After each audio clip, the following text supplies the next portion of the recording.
Anda masih menyaksikan Breaking News Kompas TV, Saudara, bersama saya Niputu Trisnanda. Dan tadi, Saudara, kita sedang berdialog dengan Adi Prayitno, Direktur dari Mas Adi. Masih terhubung dengan Kompas TV? Siap, Mbak. Ya, Mas Adi, kita lanjutkan tadi. Tadi ada kisi-kisi yang disampaikan, mungkin tidak hanya Nasdem saja yang akan menonaktifkan anggotanya. Ada informasi terbaru soal ini, siapa partai lain yang menonaktifkan kadernya? Ya, sangat mungkin Partai Amanat Nasional yang saya kira memang ada sejumlah kadernya yang disorot oleh publik. Publik kan juga menduga mungkin dalam hitungan tak lama lagi lah kira-kira begitu, maka PAN juga akan memberikan sikap yang terbuka. Ini tentu sebagai antisipasi bagaimana suara-suara publik secara perlahan kan sudah mulai didengarkan. Dalam kondisi semacam ini tentu aspirasi dan tuntutan publik itu adalah di atas segala-galanya. Jadi elit, partai politik, dan segala elit-elit kunci di negara ini ya memang harus menyesuaikan dan beradaptasi dengan kondisi yang ada saat ini, terutama bagaimana tuntutan-tuntutan mereka dalam banyak hal terkait dengan kebijakan publik, kontroversi yang dilahirkan oleh kader-kader partai sebisa mungkin memang harus dihindari. Salah satunya adalah dengan cara menonaktifkan supaya hal-hal yang diinginkan oleh publik itu ya selesai dan tuntutannya sudah bisa dipenuhi. Kan saya kira di situ, Mbak, sebenarnya. Oke. Sebagai pengamat politik, Mas, ini kan yang kemudian menjadi masalah adalah kalau saya pakai istilah yang di media sosial, asbun. Bagaimana cara bersikap, komunikasi politik, ini kan jadi sorotan publik begitu. Mungkin kalau kita lihat begitu ya, anggota-anggota ini apakah dengan adanya Nasdem menonaktifkan kadernya, kemudian tadi yang Mas bilang begitu ya, ada kemungkinan bahwa nanti ada partai lain juga yang menonaktifkan kadernya. Apa yang kemudian harus dilakukan partai politik dalam hal ini, Mas? Terutama soal komunikasi publiknya. Ya, bagi saya secara prinsip partai itu harus mampu mengontrol bagaimana kader-kadernya yang saat ini menjadi pejabat publik. Supaya bicaranya itu terukur, supaya bicaranya itu tidak melukai perasaan publik. Disitulah pentingnya rekrutmen dan kaderisasi yang dilakukan secara ajak ya. Supaya siapapun yang dipersiapkan untuk menjadi pejabat publik adalah mereka yang saya kira secara eksplisit kemudian memiliki kapasitas, kompetensi, dan sensitivitas secara moral politik. Tentu tujuannya adalah kita tahu bahwa pejabat publik itu tujuannya adalah mendengarkan. Pejabat publik itu tujuannya adalah mengimplementasikan. Pejabat publik itu adalah menyerap bagaimana aspirasi-aspirasi yang berkembang di tengah masyarakat, bukan justru sebaliknya. Kalau ada kritik, ada protes dari publik kemudian dilawan dengan istilah-istilah yang cukup sarkastis. Itulah yang sebenarnya menjadi trigger bagaimana kemarahan publik itu kan berkembang cukup pesat sampai hingga saat ini. Artinya ini adalah menjadi trigger dan menjadi guidance sebenarnya bagi partai politik bagaimana di kemudian hari rekrutmen calon-calon pejabat publik, entah itu anggota dewan, entah itu menteri, entah itu misalnya calon-calon kepala daerah seperti gubernur, bupati, dan wali kota, itu harus diperhitungkan secara maksimal. Yang dihitung itu bukan hanya soal potensi menangnya dalam politik elektoral, tapi yang paling penting adalah kalau dia terpilih, kalau dia menang sebagai pejabat publik, maka dia tampil sebagai sosok negarawan yang cukup ajak.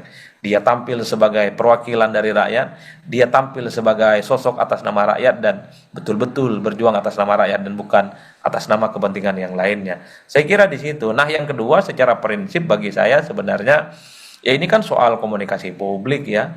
Kita harus pahami bahwa pejabat publik tujuannya adalah melayani. Tuan mereka itu adalah rakyat, tuan mereka itu adalah publik secara umum. Jangan dibalik-balik gitu ya. Karena ada kesan memang pejabat publik itu selalu mengesankan dirinya adalah sebagai tuan. Bahwa rakyat itu hanya sebatas objek. Sekarang tidak bisa itu. Karena publik semakin cerdas, semakin sadar bahwa yang menjadi tuan di atas segala-galanya itu adalah rakyat Indonesia. Publik itu adalah tuan dari para pejabat-pejabat publik. Jadi ini bagi saya adalah momentum sebenarnya untuk mengevaluasi secara total bagaimana rekrutmen calon-calon pejabat publik yang dimiliki oleh partai politik. Harus terukur, harus sesuai dengan nafas-nafas demokrasi, dan yang paling penting mencerminkan sikap kenegarawanan yang kemudian bisa dipertanggungjawabkan. Saya kira di situ kuncinya, Mbak. Tuan adalah publik, tuan adalah rakyat. Jadi kalau pamer-pamer tas-tas branded, jalan ke luar negeri di media sosial sudah nggak seharusnya dilakukan berarti ya oleh pejabat-pejabat publik kita ya, Mas? Ya, saya kira sudah tak zaman semacam itu ya. Mestinya yang ditonjolkan oleh pejabat publik apa yang mereka sudah lakukan untuk rakyat. Misalnya soal kinerja, sudah seberapa banyak regulasi dan undang-undang yang mereka sudah putuskan, terutama untuk kepentingan rakyat secara umum. Yang dipamerkan itu adalah soal bagaimana mereka itu serius di setiap pembicaraannya, rapat-rapat di DPR misalnya dengan mitra kerja, itu adalah bagaimana yang setiap mereka perjuangkan adalah kepentingan rakyat, bukan kepentingan kelompok ataupun pribadi. Kan itu yang mestinya dipamerkan. Sudah nggak zaman sekarang yang branded-branded itu yang kemudian selalu diekspos. Itu bagi saya adalah model-model yang saya kira sudah mulai harus ditinggalkan, karena pejabat publik bukan itunya yang mau dilihat.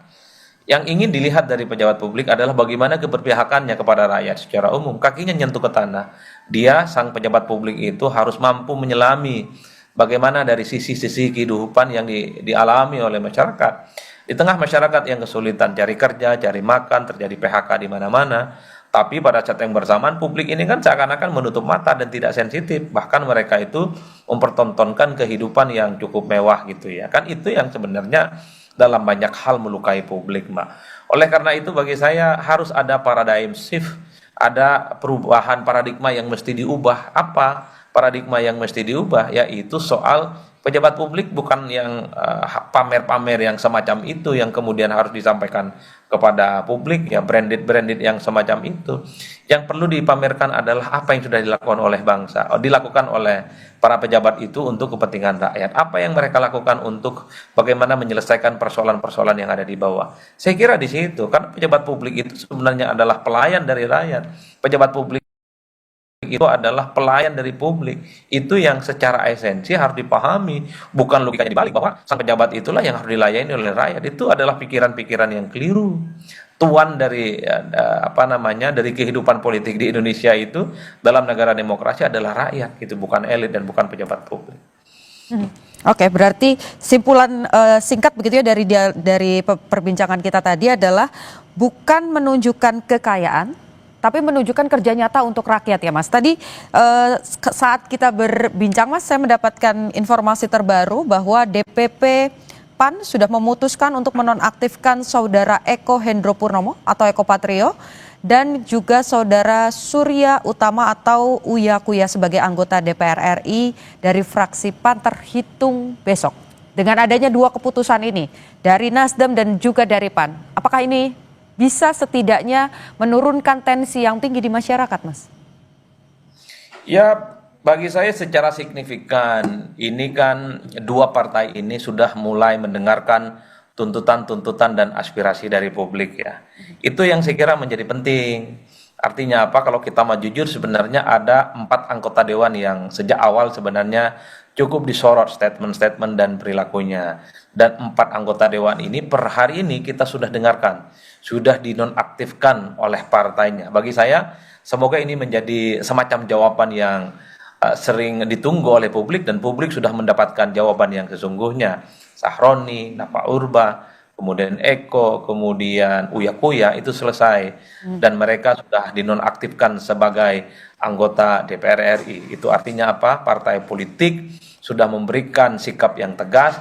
Partai politik secara terbuka mengevaluasi dirinya terkait dengan masukan-masukan yang terjadi di publik. Karena kalau kita mau jujur sebenarnya trigger dari apa yang dilakukan oleh para demonstran, kelompok-kelompok aktivis selama ini adalah terhadap 4 anggota dewan ini Mbak yang dinilai tidak punya sensitivitas terkait dengan tuntutan-tuntutan yang selalu bermunculan dari bawah. Saya kira di situ konteksnya.